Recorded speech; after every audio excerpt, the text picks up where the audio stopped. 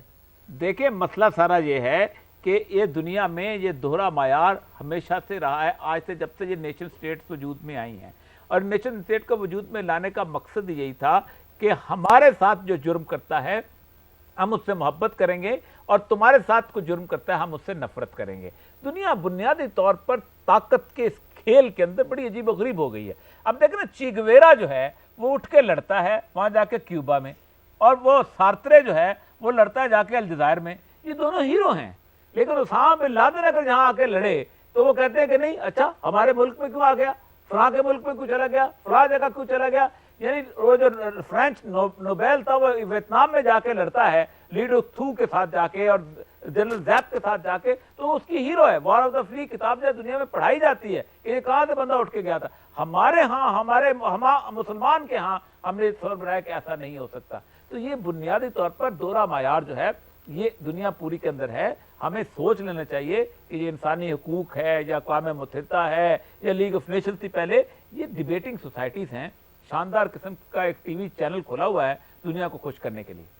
اچھا اوریہ صاحب، ہمارے یہاں کچھ نام نہاد دانشور اور کچھ مفاد پرست سیاستدانوں نے تھرو آؤٹ عوام کو یہ باور کرانے کی کوشش کی ہے، اور کچھ میڈیا گروپس بھی انفارچونیٹلی اس کار خیر میں شریک رہے ہیں کہ جی یہاں عوام کو یہ باور کرایا جائے کہ تقسیم ہند نے، دو قومی نظریے نے دو قوموں کو منقسم کرنے کے علاوہ، دونوں قوموں کو جدا کرنے کے علاوہ یہاں کے مسلمانوں کو بھی اور وہاں کے مسلمانوں کو بھی احساس محرومی اور اپنی قوت کو تقسیم کرنے کے علاوہ کچھ نہیں دیا۔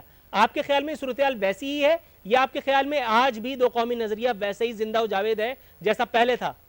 دیکھیں، دو قومی نظریے میں سب سے بڑا اٹیک سمجھتے ہیں 1971 کی جو موومنٹ تھی وہ چلی تھی بنگالی لینگویج کی بنیاد پہ، ایک بنگالی قوم کی بنیاد پہ، ایک بنیادی بنگالی جو ہے کلچر اور علاقے کی بنیاد پہ، ایک بنگلہ بھاشوں کی بنیاد پہ، ایک میگا چھاتی ہے۔ لیکن جس وقت وہ لوگ آزاد ہونے لگے تو بنیادی طور پر اگر دو قومی نظریہ نہ ہوتا تو کلکتہ ان کا ہیڈ کوارٹر ہوتا، مغربی اور مشرقی بنگال ایک ہوتے۔ انہوں نے کہا تم ملیش مسلمان ہو، لا الہ الا اللہ محمد رسول اللہ پڑھتے تم علیحدہ ہو جاؤ، تم بنگلہ دیشی ہو، تم بنگالی نہیں ہو۔ آپ حیران ہوں گے کہ دوبارہ ایک دو قومی نظریہ وہاں پر زندہ ہوا تھا، ایک دو قومی نظریہ ایک ملک زندہ ہوا تھا۔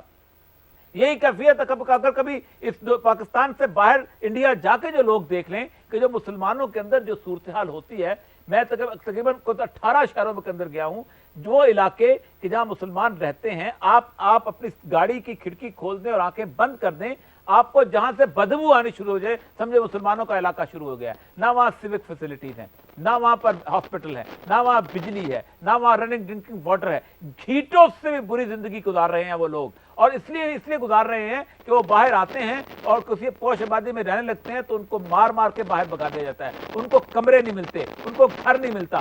یہ اگر صورتحال ایسی نہ ہوتی تو پاکستان ایک ایسی نعمت ہے کہ جس نے پاکستان کے اندر بسنے والوں کو یہ احساس دلایا ہے کہ تمہیں مذہب کی بنیاد پر ایکسپلائٹ نہیں کو کر سکتا، تم زندہ رہ سکتے ہو۔ اور یہی وہ چیز ہے کہ وہ لکیر ہے کہ جو ابدی ہے، اس سے پہلے بھی تھی اور آگے بھی رہے گی۔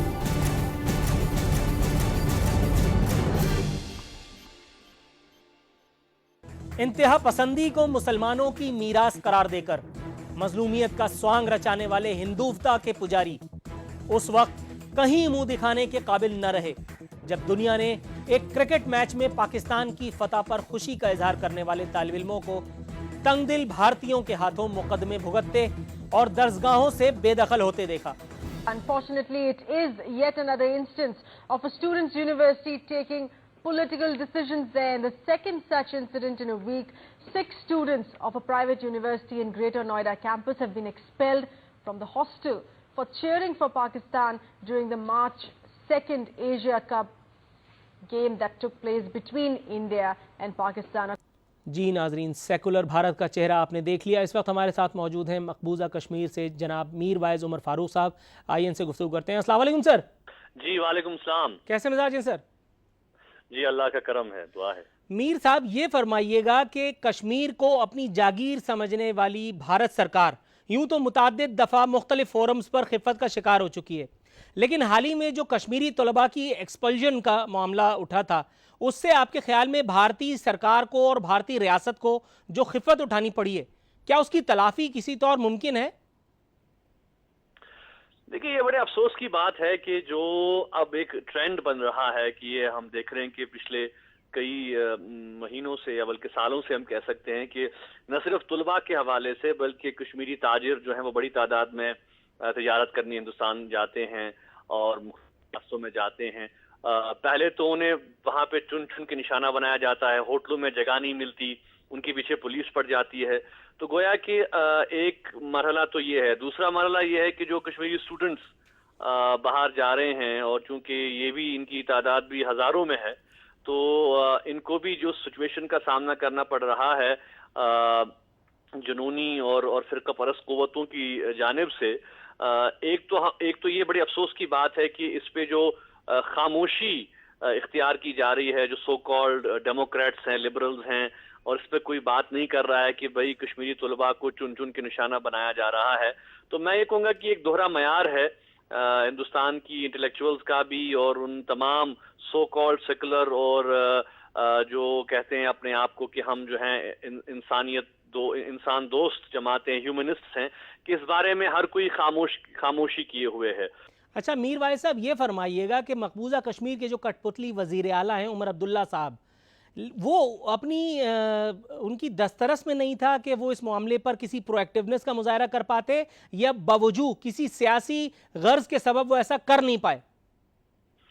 دیکھیں پہلی بات تو جو ہے کہ جو ریاستی انتظامیہ جموں کشمیر میں ہے انہیں کوئی سیریسلی لیتا نہیں ہے, کیونکہ عام طور سے تو ہم جب یہ کہتے ہیں نا کہ بھئی کسی ریاست میں یا کسی ملک میں جو الیکٹڈ گورنمنٹ ہوتی ہے وہ لوگوں کی نمائندہ ہوتی ہے, لیکن یہاں پہ جو ہے حالات الٹا ہیں کہ یہ وہ لوگ ہیں جو کہ عوام پہ ظلم کر کے عوام کو مشکلات کا سامنا کر کے نام نہاد انتخابات کے ذریعے سے اقتدار کی کرسی پر فائز ہو جاتے ہیں, براجمان ہو جاتے ہیں. اور آپ نے دیکھا ہوگا کہ پچھلے ایک مہینے سے جو یہاں پہ انتخابی ڈرامہ ہوا جس میں کہ پوری ریاست کو ایک فوجی چھاونی میں تبدیل کر دیا گیا اور 4 مرحلوں میں یہ الیکشن کا ڈرامہ ہوا, اور آپ نے دیکھا کہ کس طرح سے ہزاروں کی تعداد میں نوجوانوں کو, سیاسی لیڈروں کو, سیاسی ورکرز کو جیلوں میں بھر کے انتخابات کا اس کو ایک لیبل چپکانے کی کوشش کی گئی ہے. تو یہ لوگ اسی پروسیس سے الیکٹ کر کے آتے ہیں, تو ظاہر سی بات ہے کہ یہ تو وہی بولی بولیں گے جو دلی کی سرکار کی بولی ہوگی. بھارت میں کشمیری طلباء پر تشدد کا سلسلہ جاری ہے. ایشیا کپ میں پاکستان کے حق میں نعرے لگانے پر 67 طلباء کو یونیورسٹی سے نکالا گیا, اور اب اتر پردیش کے یونیورسٹی ہاسٹل میں ہندو طلباء کشمیریوں کو پاکستان مخالف نعرے لگانے پر مجبور کرنے لگے, اور انکار پر انہیں شدید تشدد کا نشانہ بنایا گیا. میر وائز صاحب یہ فرمائیے گا کہ مقبوضہ کشمیر میں کئی لاکھ افواج کی ڈیپوٹیشن کے باوجود بھارتی سرکار کشمیریوں کے جذبہ حریت کو کچلنے میں کامیاب نہیں ہوئی, یہ ایک تاریخی حقیقت ہے. کہیں آپ کے خیال میں یہی وہ فرسٹریشن تو نہیں ہے جو ہندوستانی طلبہ کی ایکسپلژن اور اس طرح کے یونیورسٹی میں جو واقعات ہو رہے ہیں اس کے ہندوستانی اتھارٹیز کے طرز عمل سے جھلکنے لگی ہے؟ جی بالکل. دیکھیں پہلی بات تو میں یہ کہوں گا کہ جہاں تک جموں کشمیر کی تحریک آزادی کی بات ہے تو ہم یہ سمجھتے ہیں کہ بالکل آج آپ عالمی سطح پہ جو حالات دیکھ رہے ہیں, آج دنیا اس حقیقت کو مان رہی ہے کہ طاقت کے بل پہ, تشدد کے بل پہ جو کہ عوامی تحریکیں ہوتی ہیں انہیں دبایا نہیں جا سکتا. اور یہی بات ہم حکومت ہندوستان سے بھی کہنا چاہتے ہیں, بلکہ بار بار ہم نے کہی بھی ہے کہ بھئی اگر یہ سمجھتے ہیں کہ فوج کے بل بوتے پہ پچھلے 20 سال سے آپ دیکھیں, بلکہ 23-24 سال سے آپ دیکھیں کہ 1990 سے لاکھوں کی تعداد میں فورسز یہاں پر جموں کشمیر میں تعینات کی گئی ہیں, لیکن اس کے باوجود بھی جموں کشمیر کے عوام کے جذبہ حریت کو, جذبہ آزادی کو کچلنے میں یہ ناکام ہوئے ہیں. بلکہ اگر آپ دیکھیں جو ہندوستان کے خود جو تجزیہ نگار ہیں, اینالسٹ ہیں, وہ یہ بات محسوس کر رہے ہیں کہ بھئی 1990 میں جب ملیٹنسی بھی بہت ایکٹیو تھی, عسکریت بڑی ایکٹیو تھی, اس کے کمپیئرڈ آج جبکہ جو وائلنس میں بھی کمی آئی ہے, جو ہے وہ ملیٹنسی میں بھی کمی آئی ہے, اس کے بنسبت آج جو ہے کشمیریوں کا جذبہ آزادی بڑھ گیا ہے. ہندوستان کے حوالے سے جو ایلینیشن ہے, جو اینگر ہے, وہ اس میں اضافہ ہوا ہے. اچھا سر مجھے ایک بات بتائیے, میر وائز صاحب ہندوستانی سیاست کے نئے ٹارزن اور بھارتی وزارت عظمیٰ کے نامزد امیدوار نریندر مودی نے ایک لطیفہ سنایا ہے.